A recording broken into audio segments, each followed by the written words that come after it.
Welcome to the Digital Marketing News. I'm Tiffani Allen. And with your first story this week, I am Joshua Nite. Yes, you are. Hey, we have a super confluence of clients in the news right now. Oh. And I thought I would share it because this is also of pretty serious import to marketers all over Everywhere. Yes. So we have hashtag client Adobe, working with hashtag client LinkedIn Nice. to make it easier to target B2B audiences who are all, as we know, hashtag clients. Right. Or will be very soon. So the whole idea is, Microsoft bought LinkedIn, Adobe just bought Marketo. They're kind of bringing them all together and making it so that people can have access to LinkedIn's demographic data under Adobe's marketing software. Yeah. So that should be pretty powerful. They're talking about kind of rumbling the shaking up the industry a little bit, maybe getting a little bit into Salesforce's playground. Salesforce, of course, a force to be reckoned with. That's not even a pun, it's just the same word, but I don't even care. Also interesting though, so Adobe is kind of snapping up these marketing platforms. They are starting to talk about a concept they're calling B2E, meaning business to everyone. I like it. And they don't mean, of course, that you're giving the same messages to your B2C and your B2B. They're talking about having everything all together on a platform. And who would have such a giant platform? Nevertheless, worth keeping an eye on. We can see how much of that is buzz, how much of it's going to happen, but we know for sure that things are shaking up in the marketing platform world. That's true. Speaking of marketing platforms, there's some exciting news in the world of digital advertising. Oh, that's my favorite kind of advertising. I know. So digital ad spend will grow 4.7% in 2019, according to Zenith's advertising expenditure forecast. What's cool about that is it'll reach $329 billion by 2021. 49% of all global ad spend, Why, meaning that's nearly half. we're nearly there, taking it over. And the U.S. does lead this with 37% of the total spend. USA. Yes. USA. I knew it. So online video and social are driving much of the growth. 19% is for video and 14% will be for social by 2021. And digital display in total will grow 13% a year until then.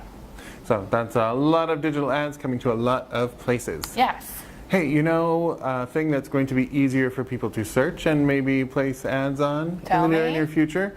Podcasts. What?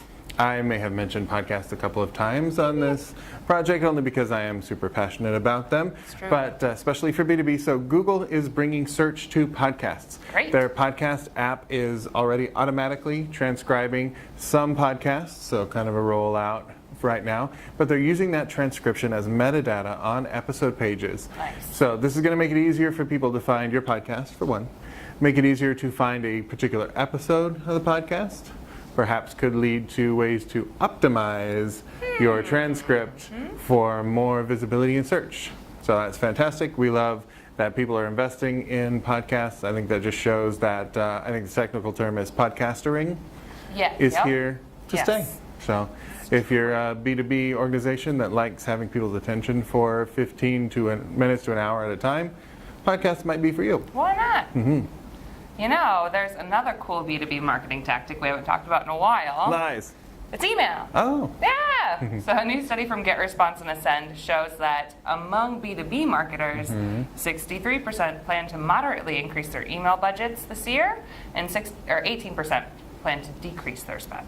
So that's a pretty low portion of, less than a fifth of people are going to spend less on email. That's true. This is true. So this relates to performance, with 66% saying that their B2B results are improving. So that makes sense that they would increase their spend a bit.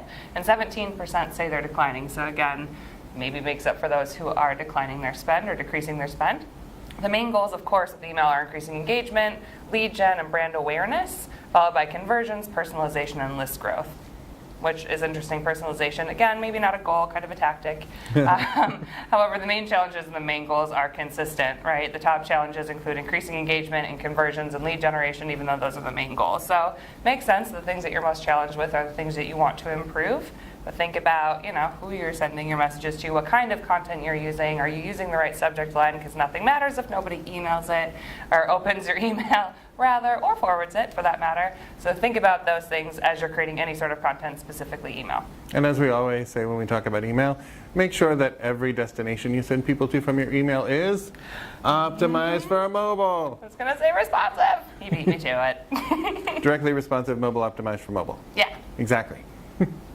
Hey, you know what I love more than just about anything as far as news goes? What? I like surveys. Yeah, And I like statistics. Mm-hmm. And I like surveys and statistics that are relevant to my industry. Yeah. So I'm super happy about this new survey. It's from the CMO Council. Mm-hmm. And they were asking folks about their key challenges and priorities for 2019. Yeah. Which seems strange because we're already through Q1, y'all. Yeah, we are. So what are you going to do for the rest of 2019, I suppose? But key priorities they were talking about, 40% said their biggest was they want to improve their go-to-market processes and their digital marketing capabilities. Yeah. Makes sense, get more capable. Yeah. 33% said finding new sources of revenue, improving monetization, that makes sense. Turn your business, your marketing into a revenue center rather than a cost center. It's true. Not a bad look. Well, and that's funny because some of the biggest challenges, 43% said that it's their internal skill set, proficiency, and predisposition of the organization, which is kind of a big challenge to overcome, right? That is pretty much covers everything, yeah. Sure does. 40% said that data is not unified, clean, complete, and accurate across all marketing systems. So again, not getting the whole picture of the customer experience, it could be a big challenge. Yeah, so you have a little bit of a people problem, a little bit of a platform problem, maybe. Data, I think data is the thing that ties all of this together. It does. It's data management. That's all. You know, the big thing is the kind of pasty guy from Star Trek. If you can get him and you can get him on board, it'd be fine. Yeah. Anyway, but there are some major pushes that the CMOs are doing that they reported on to develop their internal team performance. Yep. Makes sense. 3/4 of them plan to increase peer engagement Yeah. and knowledge transfer. I think that just means teaching, Talk to each other. probably, unless they can do it telekinetically, and then why wouldn't you? And also tell me how. Right. 67% plan to attend some relevant events, online and offline. Sure. Tons of marketing webinars happening all the time. Some of them feature our brilliant CEO, so definitely try those out. And 60% plan to run regular internal training and development programs. Makes sense. That makes sense. Get the skills, pay the bills, and prove your ROI. It's true. Well, that's all the marketing news we have for you today. We'll be back next week with more digital marketing news. In the meantime, if you need some more, you can follow me on Twitter at Tiffani_Allen or follow TopRank at TopRank. Yeah, but you can find me on Twitter at Nitewrites. That's NITEWRITES. Please do check out the blog for all of the news that we got here and more. And if you're watching on YouTube, make sure to click the subscribe button so you get access to every single cool thing that we do just for you. All right, we'll see you next week. Thanks for tuning in. Bye.